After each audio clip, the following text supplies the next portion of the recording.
मज़ेदार टिक्का बोटी। मैंने ये बोटियों को काट लिया है छोटा छोटा दरमियाना यानी के। अब मैं इसको निकालूंगी, कम से कम आधे घंटे तक इसको मैं खुश करूंगी। मैं छन्नी में रखूंगी, ये मैंने छन्नी में रखी है। अब मैं इनको आधे घंटे तक छोड़ दूंगी ताकि इनका पानी बिल्कुल निकल जाए और ये खुश्क हो जाए। मैंने ये 1.5 किलो गोश्त लिया है और इनकी छोटी छोटी बोटियाँ की हैं। और आप सोचेंगे कि चिकना है, तो चिकना है इसमें बड़ा जायका देता है और चिकना अच्छा लगता है, नरम भी हो जाता है। मैंने ज़्यादातर चिकनी ही बोटियाँ ली हैं, बड़ी सॉफ्ट और बड़ी नरम बोटियाँ होती हैं जिनमें ही चिकनाई होती है। अब मैंने इनको आधे घंटे के लिए रख दिया ताकि इनका पानी खुश्क हो जाए। गोश्त हमारा खुश्क हो गया है, ज़्यादा पानी नहीं है, मैंने खुश्क कर लिया। अब ये इसके मसाले हैं जो मैं इसमें ऐड करूँगी। ये मसाले हैं जो इसमें ऐड करना है। मिर्च 4 चम्मच और ये तिक्का मसाला लिया है मैंने 2 चम्मच और 1 चमचा मैंने नमक। अगर कम लगे तो आप ज़्यादा भी ले सकते हैं क्योंकि हस्बे ज़ायका लोग कुछ कम खाते हैं, कुछ ज़्यादा खाते हैं क्योंकि ब्लड प्रेशर वाले लोग अक्सर ही थोड़ा नमक कम खाते हैं और तिक्के मसाले में भी नमक होता है, तो इस वजह से मैंने कम लिया है। और ये है गरम मसाला, मैंने सारे मसाले गरम मसाले लेकर उनको अच्छी तरह से कूट लिया है। और ये 2 नींबू हैं, यानी कि 1 नींबू मैंने 2 पीस करे हुए ये भी इसमें डालने हैं। लहसुन अदरक का पेस्ट जो 2 चम्मच है ये भी मुझे इसमें ऐड करना है। लहसुन अदरक का पेस्ट शामिल कर दिया है और ये भी बाकी के मसाले भी मैं इसमें ऐड कर दूँगी। और तकरीबन इसको आधे घंटे तो हमें रखना है क्योंकि ये बिल्कुल जज्ब हो जाएगा। अब जैसे कि टिक्का बोटियाँ को हम बनाते हैं, सीख बोटियाँ बनाते हैं, तो उसका भी हम थोड़ी मतलब यानी कि 3-4 घंटे उसको रखते हैं और पपीता भी लगाते हैं। लेकिन मैंने इसमें पपीता नहीं लगाया क्योंकि मुझे तो इसको चूल्हे पे बनाना है, तो ये बआसानी गल जाएगा। और कुर्बानी का गोश्त हो या ये वाला गोश्त तो अगर पानी में गलाएंगे तो जल्दी गल जाता है, लेकिन टिक्का बनाते हैं जो हम लोग सीख बोटी यानी के, तो उसको हमें थोड़ा 3-4 घंटे उसको रखना पड़ता है और पपीता भी डालना पड़ता है।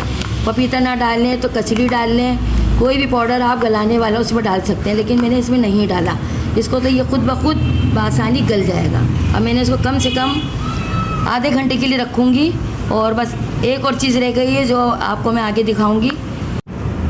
अब मैंने जो अभी हो गया है गोश्त कम से कम आधे घंटे रखा है, कुछ जज्ब हो गया इसके अंदर। अब जो मैंने बोला था एक और चीज़, ये मैंने घर में रायता बनाया हुआ है, तो रायते की रेसिपी मैं आपको बता चुकी हूँ और वीडियोस में, तो अब ये रायता भी इसी के अंदर हम शामिल करेंगे। नींबू है जो मैंने आपको बताए थे कि 1 नींबू है, 2 हिस्सों में करे मैंने।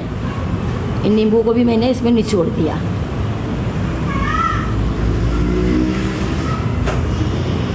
इससे और अच्छा जायका हो जाएगा, स्पाइसी से बनेंगे, बिल्कुल मज़ेदार से, शानदार से, खूबसूरत। खाएंगे तो खाते रह जाएंगे। ज़रूर बनाइएगा अपने घर में ये चीज़। मैं आपको इसीलिए बताती हूँ कि आप मेरी फॉलो किया करें चीज़ों को, आप देखा करें, आप पूरी वीडियो मेरी देखा करें। आप पूरी वीडियो देखेंगे तो आपके समझ में आ जाएगा। ये बोटियों का मसाला तैयार हो गया, बोटियाँ तैयार हो गई, सब मसाला जज्ब हो गया। अब मैं इसको पकाने जा रही हूँ। अब मैं इसमें ऑयल डालूँगी, कम से कम 1 पाव जितना ऑयल डालूँगी। तेल गर्म हो रहा है, आवाज़ें आ रही हैं थोड़ी थोड़ी सी। हमारा गर्म हो चुका है। अब मैं इसमें गोश्त ऐड करूँगी। अब मैं इसमें जो बोटियाँ हैं हमारी हम इसमें ऐड करते हैं। थोड़ी थोड़ी डालेंगे क्योंकि अगर पूरी मैंने डाली एक साथ तो तेल ऊपर आ जाएगा और इससे जलने का भी ख़तरा होता है। तो जितनी आराम से हम काम करेंगे उतना ही हमारे लिए बेहतर है। ज़्यादा जल्दी कहते हैं ना शैतान का काम होता है। अच्छा व्यूअर्स, ये जब गोश्त जैसे आजकल का ज़माना है कि हम लोग हर पाउडर डाल लेते हैं, गलाने वाले बहुत पाउडर आ रहे हैं, लेकिन जब हमारी अम्मी बनाया करती थी ना तो नहीं आते थे इतने पाउडर। तो हमारी अम्मी छालिया बोलती थी कि अगर जैसे कोरमा बनाया नहीं गला गोश्त तो छालिया डाल दो तो गोश्त गल जाएगा। तो पहले के लोग ये क्या करते थे कि छालिया, लेकिन अब बहुत ज़माना तेज़ी से आगे बढ़ रहा है, तरक्की हो रही है, बहुत तरक्की हो गई है कि हर चीज़ मिल जाती है। बकरीद का सीज़न है, आपको जो भी फरमाइश करना है आप कमेंट्स में बताएं, मैं आपको बनाऊंगी, दिखाऊंगी, फिर आप अपने घर में भी तैयार कीजिएगा। अच्छा ये बात और कि ये तो मैंने बीफ का बनाया है, लेकिन अगर आप मटन का बनाना चाहें तो आप मटन का के अलावा भी बना सकते हैं। यानी चिकन तो हम 12 महीने ही खाते हैं, लेकिन ये जो कुर्बानी का गोश्त है वो हम लोग सिर्फ 10-15 दिन तक ही खाते हैं, उससे ज़्यादा नहीं। क्योंकि इसका जो जायका है वो बिल्कुल भी ख़त्म हो जाता है।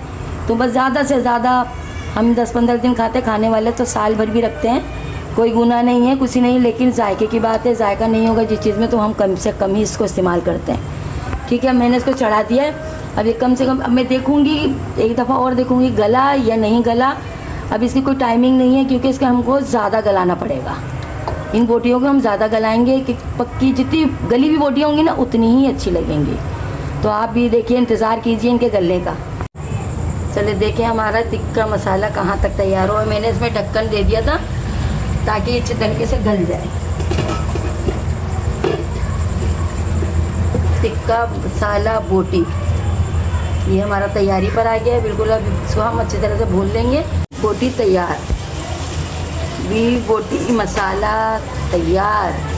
कितनी प्यारी खुशबू, महकती हुई खुशबू, कितना लजीज तैयार हो गई है। अगर आप ऑयल कम खाते हैं तो आप ऑयल कम भी ले सकते हैं। अगर मिर्चें कम खाते हैं तो आप मिर्चें भी कम ले सकते हैं। आप अपनी मर्ज़ी की बना सकते हैं, लेकिन तरीक़ाकार आप यही इस्तेमाल करें। इंशाअल्लाह बहुत अच्छी बोटी बनेंगी। अब हम इसमें लगाते हैं धुआं। अब मैंने ये रखी प्याली और इसमें मैं रखूँगी कोयला। ये मैंने रखा कोयला, इसमें डालूँगी मैं थोड़ा सा ऑयल। मैंने इसमें डाला थोड़ा सा ऑयल। ये देखिए धुआं, माशाल्लाह। ये देखें हमारी तैयार हो गई मसालेदार टिक्का बोटी। हाँ माशाल्लाह। तो हम निकाल लेते हैं। खुशबू ऐसे आ रही है जैसे कोई बड़े से रेस्टोरेंट में हम लोग खड़े हैं और कोयलों पे मैंने ये बनाई है, लेकिन मैंने चूल्हे पे बनाई। ये धुआं देने से बिल्कुल रेस्टोरेंट की लग रही है। तो मैं इसको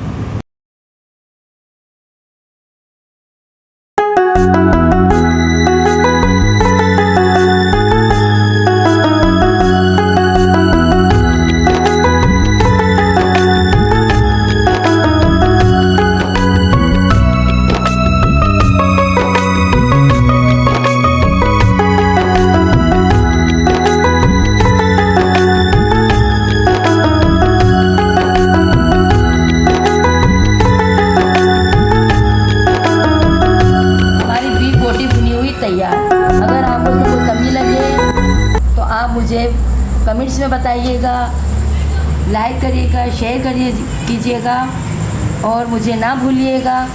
और ये अपने घर में बनाइएगा, बड़े मज़ेदार डिश है ये। और अगर आप हर घर में ना आए तो आप मुझे कमेंट्स में पूछ सकती। मेरे चैनल को सब्सक्राइब कीजिएगा, उज़्मा होम। अल्लाह हाफिज़।